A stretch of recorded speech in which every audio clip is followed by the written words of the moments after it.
Once the autopilot's off and the screens are shut down, it's just you, your sight, sound, and feel for an airplane that makes a difference, and aerobatic pilots do that better than anybody. Every general aviation pilot should experience aerobatic flying. Hey guys, BeSnappy here. I'm here with Mike Goulian, and he's one of the biggest stars in aviation in America. G'day Mike. Good to meet you. You used to be a Red Bull pilot, and now you fly your own shows. So why did you choose aerobatics over the airlines? It's funny, my family owned a flying school, so I started flying airplanes when I was 15 years old and really just fell in love with all of aviation, right? Yeah. And when I was a kid, I actually sat in the jump seat of an airliner for a couple of days. Yeah. And there was nothing that clicked in me that said, this is what I want to do. So then I still didn't know, and I was homesick from school. I saw a movie on aerobatic flying, thought that would be cool. I tried it, and now here we are 30 years later, having a great career flying aerobatics and air shows, competing in Red Bull Air Race. So I've been a lucky guy, but the airlines never called to me. It was just not one of those things that I did. And today I have no regrets. I love what I do. I love my career and wouldn't change it for the world. So there's just the Red Bull Air Race, and you can have just aerobatic pilots. What's the step up into the Red Bull Air Races? If you look at the Red Bull Air Race, all of the pilots there were super accomplished, right? Yeah. And so if you're a great aerobatic pilot, you don't have to worry about how to fly the machine. Yeah. What you have to worry about is how to fly it fast. Yeah. Right? And if flying aerobatics and low to the ground and dynamic maneuvering in high G is second nature to you, then you can take all of your brain power on how I make the perfect line and fly the fastest I can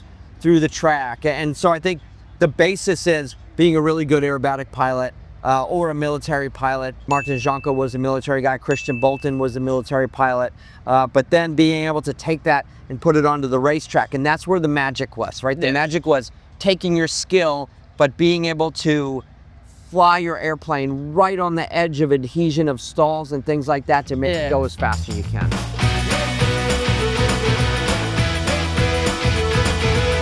What would be your biggest achievement? Was it flying for the US? I'm not sure I think of achievements as I think of memories, right? And in my aerobatic life, I've had an amazing amount of memories, and also in the Red Bull Air Race. So when I think about aerobatic flying, winning the nationals, being on the US team, representing your country is really cool. But then when you take the air show side, being in places like Sun and Fun and Oshkosh and Fort Lauderdale, Florida, and Key West, Florida, and in California, amazing locations. And being able to spend time with the military like the Blue Angels has been really a dream. And then when you take the Red Bull Air Race, flying all over the globe, right? It was unbelievable places. And so that's what I think about when I think of Red Bull Air Race. So what would you say would be your most memorable flight? For me, I think maybe the first time I flew at Oshkosh was incredibly memorable, and then winning in the Red Bull Air Race in Indianapolis. So I was able to win that race, and being a person that loves race car and speed and the history of the sport, and being from America, to win the Red Bull Air Race in Indianapolis was like, it's something they can never take away from you, right? You always have that, and that memory etched in your mind. Yeah, it's almost like you almost have it on your tails. Yeah, you really want to, right? Yeah, for sure. So, no joke, my favorite aircraft is the SR-22 from Cirrus, and you're heavily involved with Cirrus. Yeah. What's your deal there? Well, you picked a good airplane to like, I think, right? And so I've had about 7 Cirruses. Right now, when my wife Karen and I, we just picked up a brand new G7 SR-22T, a turbo, and it's a pinch me moment every time I get in this airplane, because it's really, out of all the Cirruses I've had, this is my favorite one. And I've done a lot of help with them being in the flight school business. My family, we've done a lot of flight training, so I participated in a lot of the videos and helping make content, and so maybe help steering the way that training is done in the Cirrus. And we have a big training Cirrus company back home. We have a Cirrus Training Center, they call it, in Massachusetts, where we operate about 30 Cirruses. So yeah, we love it. Have you ever tried any aerobatics in a Cirrus? No, like I just try to keep it straight level. That's my Cadillac autopilot on place to place show. Yeah. All right, Mike, I've got a quick yes or no for you.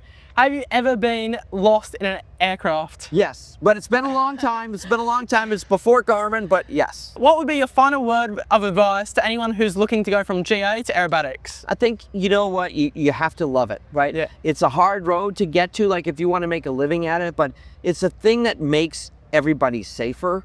So I think every general aviation pilot should experience aerobatic flying at some point in their career, because once the autopilot's off and the screens are shut down, it's just you, your sight, sound, and feel for an airplane that makes a difference, and aerobatic pilots do that better than anybody. Yeah, and you've got one good plane here to try that in. Yeah, absolutely. Really great machine. Thanks, Mike. Pleasure to meet you, and we look forward to see you fly in the skies. You got it. Can't wait. Nice to meet you as well.